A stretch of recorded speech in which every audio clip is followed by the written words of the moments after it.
Hello बच्चों, laws of motion series में आज हम नेक्स्ट केस लेके आए हैं। यहाँ पर आपको एक इंक्लाइंड प्लेन दिखाई दे रहा है और ये इंक्लाइंड प्लेन थीटा एंगल पर इंक्लाइंड है और एक एम मास का ब्लॉक है जो इस पर रखने पर आपको भी पता है वो स्लाइड करके डाउनवर्ड डायरेक्शन में आएगा। तो सबसे पहले हमें इसमें सिर्फ एसिलरेशन बताना होगा कि किस एसिलरेशन से ये डाउनवर्ड डायरेक्शन में आएगा। तो इसको जानने के लिए सबसे पहले हम इसका एफ ड्रॉ कर लें।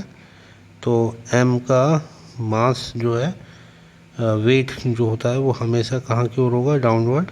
तो वेट कहाँ की ओर आ गया हमारा, डाउनवर्ड डायरेक्शन में।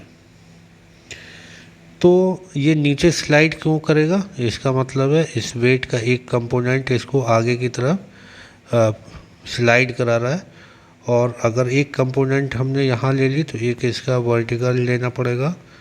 तो अगर ये इंक्लाइंड प्लेन का एंगल थीटा है तो ये एंगल भी हो जाएगा थीटा। तो इधर कंपोनेंट जो आएगा वो होगा एम जी साइन थीटा, क्योंकि जिधर एंगल नहीं होता उधर साइन कंपोनेंट लेते हैं और जिधर एंगल होता है उस साइड में हमें कॉस कंपोनेंट लेनी होती है, एम जी कॉस थीटा। तो कई लोगों का सवाल ये रहता है, सर ये थीटा है तो ये थीटा कैसे होगा। तो इसको जानने के लिए हम सबसे पहले एक ट्रायंगल कंसीडर कर लेते हैं। तो यहाँ पर हमने एक ट्रायंगल ले लिया है और यहाँ देखें एक जैसे ये लाइन हमने खींची एम जी, एक लाइन हमने यहाँ डाउनवर्ड खींच दी और एक ये वाली लाइन है जो एम जी कॉस थीटा, ये इसके परपेंडिकुलर है इसके। और अगर ये थीटा है तो हमें देखना है ये थीटा कैसे होगा। तो ये थीटा है तो ये कितना हो जाएगा 90, तो ये कितना हो जाएगा हमारा 90 माइनस थीटा और ये हमको पता है 90 है। तो 90 है तो हमको ये निकालना है। तो ये एंगल 90, ये 90 माइनस थीटा, तो ये कितना होगा 90 माइनस थीटा। तो ये कैंसिल हो गया, माइनस माइनस हो गया प्लस, तो ये एंगल आ जाएगा हमारा थीटा। तो ये हमने देख लिया। तो ये जो एंगल है थीटा सेम टू सेम ये एंगल होगा। तो इस ब्लॉक को नीचे कौन स्लाइड करा रहा है, तो ये वेट की एक कंपोनेंट, वेट का एक कंपोनेंट जो है एम जी साइन थीटा, जो कि इस ब्लॉक को कहाँ की ओर ला रहा है, डाउनवर्ड डायरेक्शन में। तो एम से एम कैंसिल हो गया, ए की वैल्यू आ गई जी साइन थीटा। तो यहाँ अब ध्यान देने वाली बात यह है कि जो हमारा एसिलरेशन है वो मास पे डिपेंडेंट नहीं है। यानी अगर इंक्लाइंड प्लेन पे, इसी प्लेन पे अगर मैं एक 10 kg का ब्लॉक, एक 5 kg का ब्लॉक और 2 kg का ब्लॉक एक ही साथ यहाँ से छोड़ दूँ तो तीनों में से कौन पहले पहुँचेगा। तो इसमें से सही जवाब होगा तीनों साथ ही पहुँचेंगे, क्योंकि तीनों का एसिलरेशन कैसा होगा, सेम। 2 kg, 5 kg और 10 kg के मास भले डिफरेंट है, लेकिन हमने यहाँ इक्वेशन में देख रखा है कि जो एसिलरेशन है वो एम पे डिपेंडेंट नहीं है। मतलब ये सिर्फ डिपेंडेंट है किस पर, एंगल पे, थीटा पे। जितना थीटा बढ़ेगा साइन की वैल्यू उतनी बढ़ेगी, एसिलरेशन उतना ही बढ़ेगा। तो इसी पर बेस्ड हम एक न्यूमेरिकल प्रॉब्लम को यहाँ पर देख लेते हैं, उसके बाद हम आगे की प्रॉब्लम्स को देखेंगे।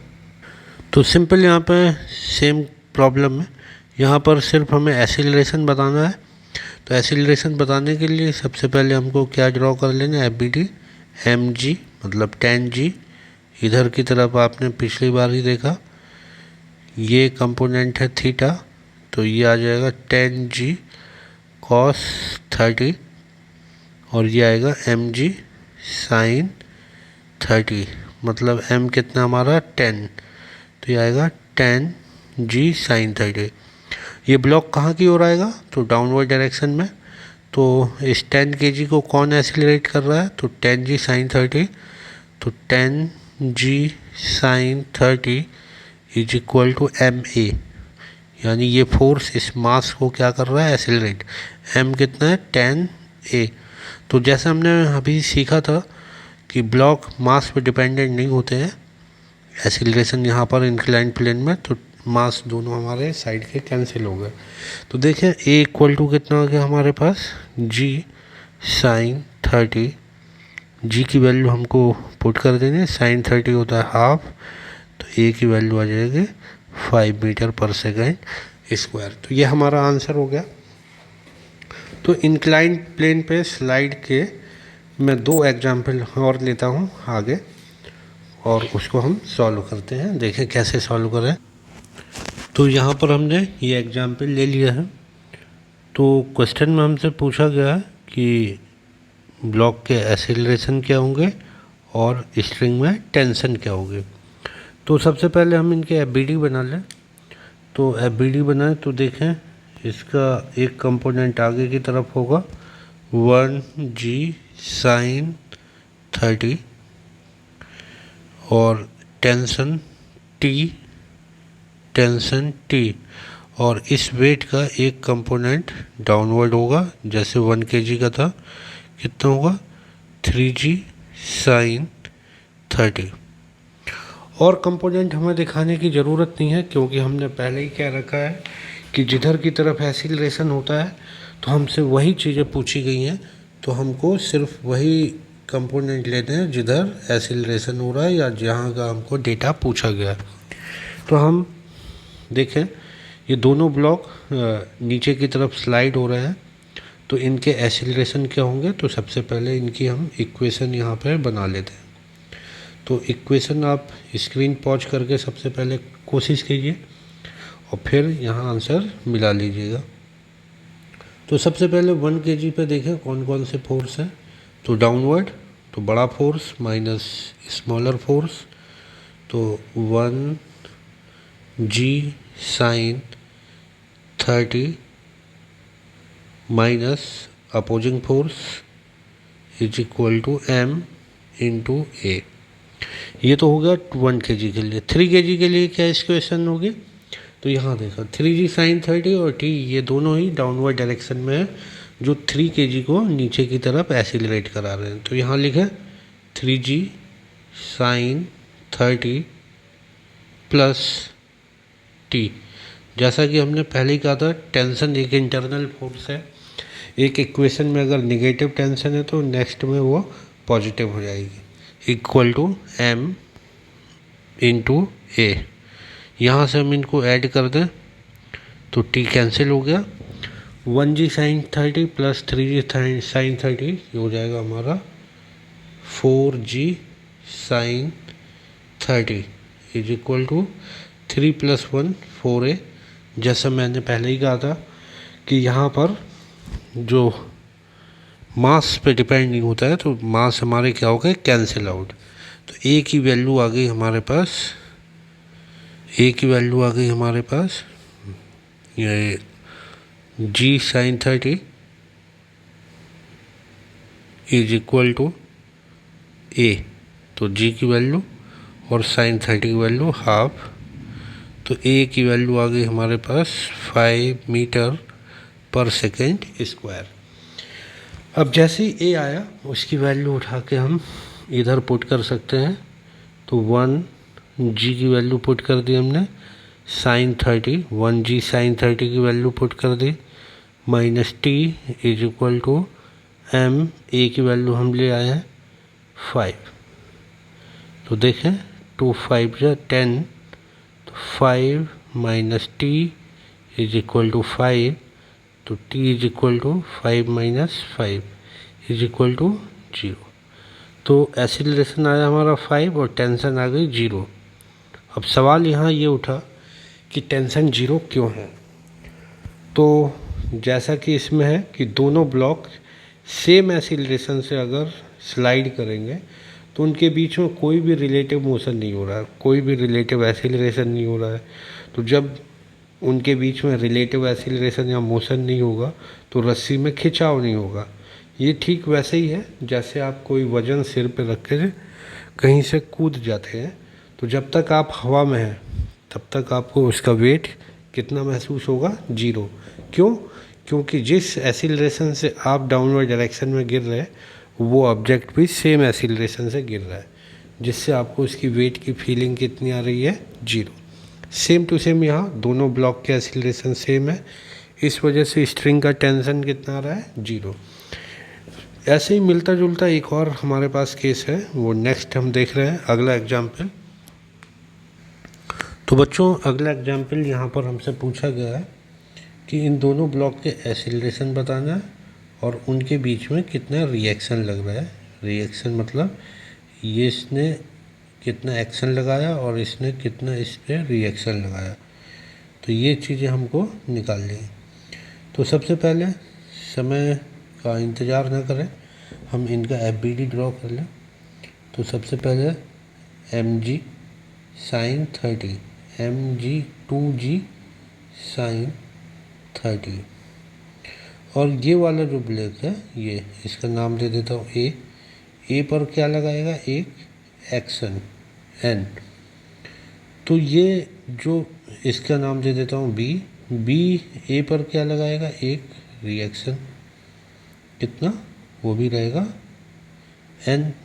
एक्शन और रिएक्शन की वैल्यू कैसी रहेगी, सेम। और ए का एक कंपोनेंट कहाँ की ओर होगा, डाउनवर्ड डायरेक्शन में, वो यहाँ दिखा देते हैं mg sin 30 मतलब 4g sin 30।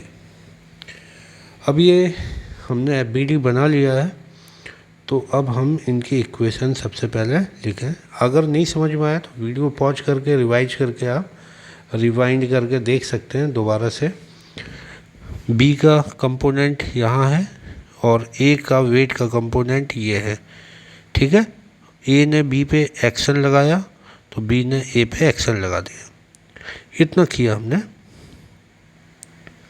तो बी ब्लॉक के लिए इक्वेशन देखिए, बी पे दो फोर्स डाउनवर्ड डायरेक्शन में सेम दिशा में, तो 2g sin 30 plus n is equal to m कितना है, 2 into A. Similarly B block की इक्वेशन देखें तो इसमें ये दोनों 4g sin 30 डाउनवर्ड डायरेक्शन में, लेकिन ए पर एक रिएक्शन अपोजिट है -n equal to m into a. जैसे टेंशन एक इंटरनल फोर्स है, सिमिलरली नॉर्मल रिएक्शन भी एक इंटरनल फोर्स है। अगर एक इक्वेशन में n प्लस है तो अगली में वो माइनस हो जाएगा। यहाँ से इसको हम सॉल्व करें, plus n minus n, 2g plus 4g 6g sin 30 is equal to 6a। जहाँ 6 से 6 कैंसिल होगा, मास पे नहीं डिपेंड करता इंक्लाइंड प्लेन पे, तो a इज इक्वल टू आएगा ये g sin 30। g की वैल्यू 10 sin 30 हो गया हाफ, तो a की वैल्यू आ गई 5 मीटर पर सेकेंड स्क्वायर। अब इस a की वैल्यू किन्हीं एक इक्वेशन में पुट कर देते हैं हम। यहाँ पुट कर दें अगर 2g sin 30 की value half plus n is equal to 2, a की वैल्यू आ गई 5, तो 2 से 2 कैंसिल होगा, 10 plus n is equal to 5 to the 10, n is equal to 10 minus 10, this is equal to 0। जैसा पिछले एग्जाम्पल में टेंशन 0 आ गया था, यहाँ पर नॉर्मल रिएक्शन 0 आ गई। कारण आपको पता ही है, क्योंकि दोनों में कोई भी रिलेटिव मोशन नहीं हो रहा है ए बी में, और दोनों सेम एक्सीलरेशन से डाउनवर्ड डायरेक्शन में आ रहे हैं, जिस वजह से यहाँ पर नॉर्मल रिएक्शन कितनी लग रही है, 0। और सेम टू सेम पिछले एग्जाम्पल में टेंशन कितना था, 0। तो ये बात हमें दिमाग में याद रखनी है, जब भी दो ब्लॉक के बीच में रिलेटिव मोशन ना हो तो रिलेटिव एक्सीलरेशन अगर 0 है तो उनके बीच में कोई भी फोर्स इंटरनल नहीं लगेगा। अगर स्ट्रिंग है तो उस पर भी कोई तनाव नहीं होगा, और अगर नॉर्मल रिएक्शन है तो वहाँ भी कोई फोर्स नहीं लगेगा। तो बच्चों वीडियो अच्छा लगा तो लाइक शेयर सब्सक्राइब करना ना भूलें, और कोई सवाल मन में रह गया हो तो कमेंट सेक्शन में भेज सकते हैं, या आपके पास भी कोई क्वेश्चन हो तो वो भी पूछ सकते हैं कमेंट सेक्शन में। तो मिलते हैं हम लॉज ऑफ मोशन में अगले क्वेश्चन के साथ। तब तक के लिए नमस्कार।